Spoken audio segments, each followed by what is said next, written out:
ನಮ್ಮ ಸರ್ಕಾರ ಏನು ಕಣ್ಣು ಮುಚ್ಚಿ ಕುಳಿತಿದ್ಯಾ? ನಮ್ಮ ಸರ್ಕಾರ ಏನು ಮಾಡ್ತಾ ಇದೆ? ಬಡವರ ಗೋಳು ಕೇಳೋರು ಯಾರು ಇಲ್ವಾ ಅನ್ನೋ ಒಂದು ಪ್ರಶ್ನೆ ಮೂಡ್ತಾ ಇದೆ. ನಾವು ನೋಡ್ತಾ ಇದ್ದೀವಿ ದೃಶ್ಯಾವಳಿಗಳಲ್ಲಿ ಯಾವ ರೀತಿ ಪಾಪ ಬಡವರು ರಸ್ತೆ ಬದಿಯಲ್ಲಿ ಕೂತ್ಕೊಂಡು ಅಲ್ಲಿ ತರಕಾರಿಗಳನ್ನು ಮಾಡಿಕೊಂಡು ಜೀವನವನ್ನು ಸಾಗಿಸ್ತಾ ಇದ್ದಾರೆ ಅಂತ. ಮಕ್ಕಳು ಮರಿಯನ್ನೆಲ್ಲ ಮನೇಲಿ ಬಿಟ್ಟು ಬಂದಿರ್ತಾರೆ. ಆ ಮಕ್ಕಳು ಮರಿನ ನೋಡ್ಕೊಳ್ಳೋರು ಕೂಡ ಯಾರೂ ಇರಲ್ಲ. ಇವರು ಹೀಗೆ ರಸ್ತೆ ಬದಿ ಕೂತ್ಕೊಂಡು ತರಕಾರಿಯನ್ನು ಮಾರ್ತಾ ಇದ್ದಾರೆ. ಇವರ ಜೀವಕ್ಕೆ ಏನಾದರೂ ಅಪಾಯ ಆದರೆ ಇದಕ್ಕೆಲ್ಲ ಯಾರು ಹೊಣೆ?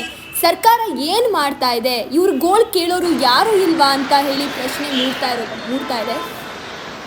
ಇನ್ನು ದಿನ ರಾತ್ರಿ ಹಗಲು ಅನ್ನದೆ ಇವರೆಲ್ಲ ಬಡವರು ಪಾಪ ರಸ್ತೆಯಲ್ಲಿ ಕುತ್ಕೊಂಡು ಅವತ್ತಿನ ದಿನ ಅವರಿಗೆ ದುಡ್ಡು ಸಿಕ್ಕಿದ್ರೇ ಊಟ, ಅವತ್ತಿನ ದಿನ ದುಡಿಬೇಕು ತಿನ್ನಬೇಕು ಆ ರೀತಿಯ ಪರಿಸ್ಥಿತಿಯಲ್ಲಿ ಇವರು ಇದ್ದಾರೆ. ನಾವು ನೋಡ್ತಾ ಇರಬಹುದು ಎಷ್ಟು ಅವರ ಮುಖ ಬಾಡೋಗಿದೆ. ಆಮೇಲೆ ಆ ತರಕಾರಿಗಳನ್ನು